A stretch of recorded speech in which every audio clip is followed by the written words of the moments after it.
آپ جانتے خندق کئی مہینوں تک کی جنگ لگی رہی، اور خندق کھودنے کے بعد جنگ میں فتح حاصل کرنے کے بعد ابھی حضور گھر آئے ہی تھے کہ رب کا پھر پیغام آ گیا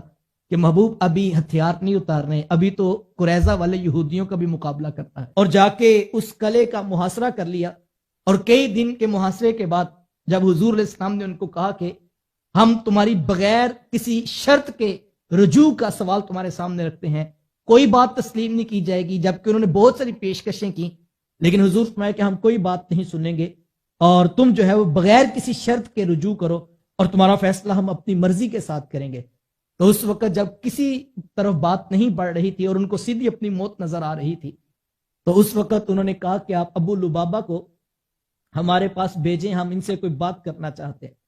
تو حضرت ابو لبابہ رضی اللہ تعالیٰ عنہ ان کے پاس گئے، اور قلعے کے اندر ان کی عورتوں نے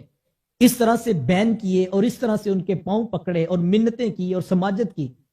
اور کہا کہ ہماری جانوں کی بخشش کا سوال تم رکھو اور ہمیں معاف کرو اور ہماری جانوں کی خلاصی ہو۔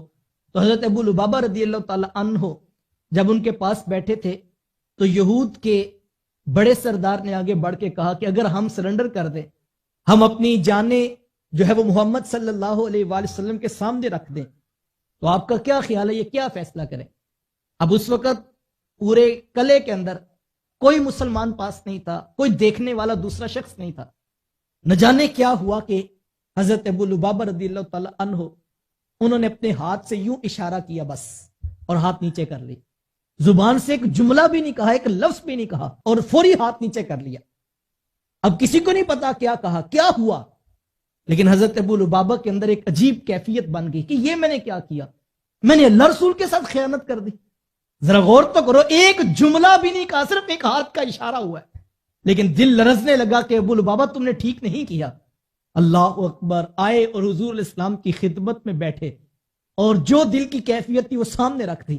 ہاتھ جوڑ کر معذرت چاہیے، حضور میں نہیں چاہتا تھا، لیکن پتہ نہیں کیا ہوا، میں صرف ایک ہاتھ کا اشارہ کیا ہے۔ اللہ کے رسول صلی اللہ علیہ وآلہ وسلم نے فرمایا کہ ابو لبابہ انتظار کرو، اور اللہ کے فیصلے کا جو ہے وہ تمہیں انتظار رہنا چاہیے۔ وہ مسجد نبوی میں آئے اور ستون مسجد کے ساتھ خود کو باندھ دیا اور کہا کہ میرے لیے دعا کرو، اللہ میرا فیصلہ فرما دے۔ کتنے دن تک حضرت ابو لبابہ مسجد نبوی کے ستون کے ساتھ خود کو بندوائے رکھا، اور چند دن کے بعد جب حضور علیہ السلام کا شان اقدس میں تھے تو حضور کے پاس غالباً حضرت ام سلمہ رضی اللہ تعالی عنہ تھی۔ آقا کریم علیہ السلام کے چہرے پہ خوشی کے آثار تھے۔ انہوں نے آگے بڑھ کے پوچھا کہ حضور خیریت تو کیا ہوا؟ تو حضور فرمایا کہ اللہ تعالیٰ نے ابو لبابہ کی توبہ کو قبول کر لیا۔ تو انہوں نے فوراً عرض کیا حضور اگر آپ اجازت دیں تو یہ خوشخبری میں نہ مسجد نبوی والوں کو سنا دوں، چونکہ پوری مسجد نبوی میں لوگ پریشان تھے کہ ابو لبابہ اتنے خوبصورت صحابی رسول ہیں، اور اتنے سے معاملے میں ان سے یہ معاملہ ہو گیا۔ تو اللہ کے رسول صلی اللہ علیہ وسلم کے کہنے پر انہوں نے آگے بڑھ کر بشارت سنائی، ایک عجیب خوشی کی لہر پوری مسجد نبوی میں پھیل گئی، اور صحابہ آگے بڑھے کہ جلدی جلدی ابو لبابہ کی رسیاں کھول لیں۔ تو ابو لبابہ کہنے لگے نہیں نہیں، تم رسیاں نہ کھولو، اب رسیاں بھی آ کے حضور ہی کھولیں گے۔ جب حضور نے رسیاں کھول دیں تو حضور علیہ السلام سے عرض کرتے ہیں کہ حضور میں اپنا گھر راہ خدا میں صدقہ کرتا ہوں۔ تو حضور علیہ السلام نے فرمایا تم اپنا گھر کیوں صدقہ کرتے ہو؟ تو وہ کہنے لگے حضور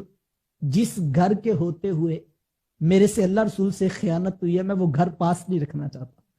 کہ یہ میرے سے خیانت ہوئی ہے، میں ایک لمحے کے لیے اپنے اندر اتر جاؤں، آپ اپنے اندر اتر جائیں۔ یار اتنی سی خیانت ہوئی کہ ایک ہاتھ اٹھا اور وہ اللہ رسول کی مخالفت میں تھا، اپنے اندر اتر گئے کہ یہ خیانت ہو گئی ہے۔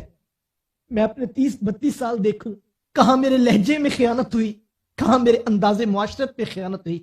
سر کے بالوں سے لے کر پاؤں کے ناخنوں تک میں اتروں اور میں دیکھوں میں نے کہاں کہاں دین سے خیانت کی۔ آپ اپنا محاسبہ کریں، کہیں ہم نے رسم و رواج کی خاطر، کہیں برادری کی خاطر، اور کہیں خاندان کی خاطر دین رسول سے خیانت کر کے